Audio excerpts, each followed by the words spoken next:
అప్పుల బాధలు వెంటాడుతున్నాయా? అయితే 6 జేవిఆర్ వారి జాతిరత్నాలు ధరించండి. హాయ్ వెల్కమ్ టు మనం టీవీ. నేను మీ మనోజ్. దాదాపుగా 9 నెలలతో గ్యాప్ తీసుకుని వంగవీటి రాధ లోకేష్ని కలిశారు. సో డైరెక్ట్గా చంద్రబాబు నాయుడిని కలిసి లేకపోతే పవన్ కళ్యాణ్ను కలిసి నాకు ఈ పదవి కావాలి, ఇన్నాళ్ళు వెయిట్ చేస్తున్నా అని చెప్పే రైట్ ఉన్నా సరే ఆయన ఆగారు, ఓపిక పట్టారు, ఎంతో సహనంతో ఉన్నారు ఇన్నాళ్ళు. సో ఇప్పుడు రీసెంట్గా జరిగిన లోకేష్ వంగవీటి రాధ భేటీతో చాలా విషయాలు క్లారిటీ వచ్చాయి.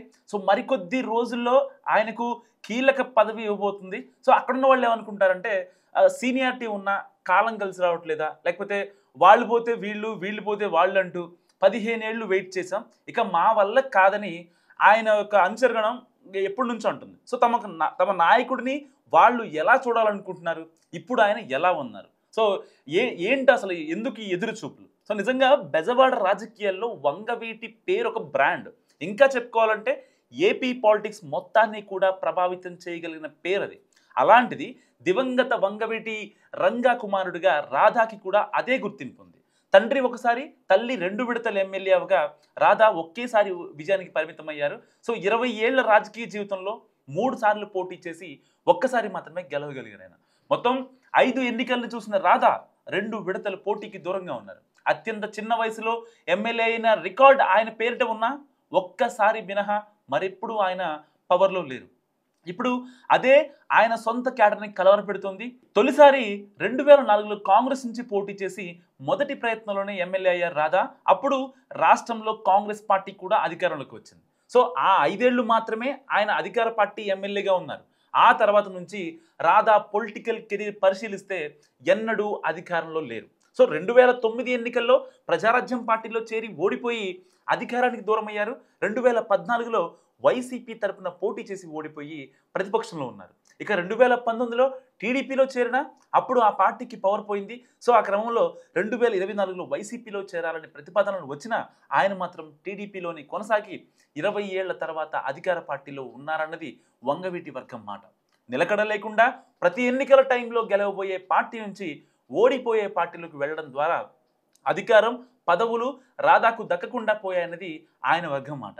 అదంతా ఒక ఎత్తు అయితే, ఇప్పుడు అధికార పార్టీలో ఉన్నా సరే ఆయనకు పదవులు దక్కడం లేదన్న ఆవేదన పెరుగుతుంది వంగవీటి అభిమానుల్లో. నిజంగా తెలుగుదేశం పార్టీలో రాధా చేరినప్పుడు ఆయనపై సోషల్ మీడియా వేదికగా తీవ్ర విమర్శలు వచ్చినా ఆయన ఏమాత్రం ఖాతరు చేయలేదు. పార్టీకి స్టార్ క్యాంపెయినర్గా ఎన్నికల్లో పనిచేశారు. ఈసారి గెలిచిన తర్వాత రాధాకు ఖచ్చితంగా ఎమ్మెల్సీ ఇస్తారని ఆశపడింది ఆయన వర్గం. సో అధిష్టానం కూడా అంతకు ముందే హామీ ఇచ్చిందని, ఈసారి పార్టీ అధికారంలోకి వస్తే రాధాను ఎమ్మెల్సీగా చూస్తామని ఆయన వర్గం ఎంతగానో వెయిట్ చేసింది.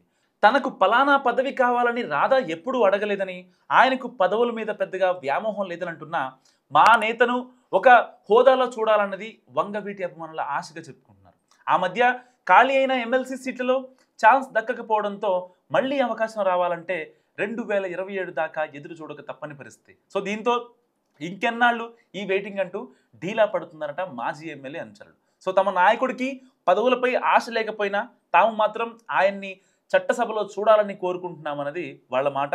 సో అందుకోసం 15 ఏళ్లుగా వెయిట్ చేస్తున్నామని, టీడీపీ అధిష్టానం ఇకనైనా గుర్తించి ఆయన స్థాయికి తగ్గ పదవి ఇవ్వాలని కోరుతున్నారు. సో ఇన్నాళ్ళు అవకాశం లేక వెయిటింగ్లో ఉన్నామని, ఇప్పుడు అధికారంలోకి వచ్చాక కూడా వెయిటింగ్ అంటే ఇబ్బందేనంటూ మనసులో మాట బయట పెడుతుంది వంగవీటి అనుచరగణం. దీన్ని టీడీపీ అధిష్టానం మరి ఎలా తీసుకుంటుంది?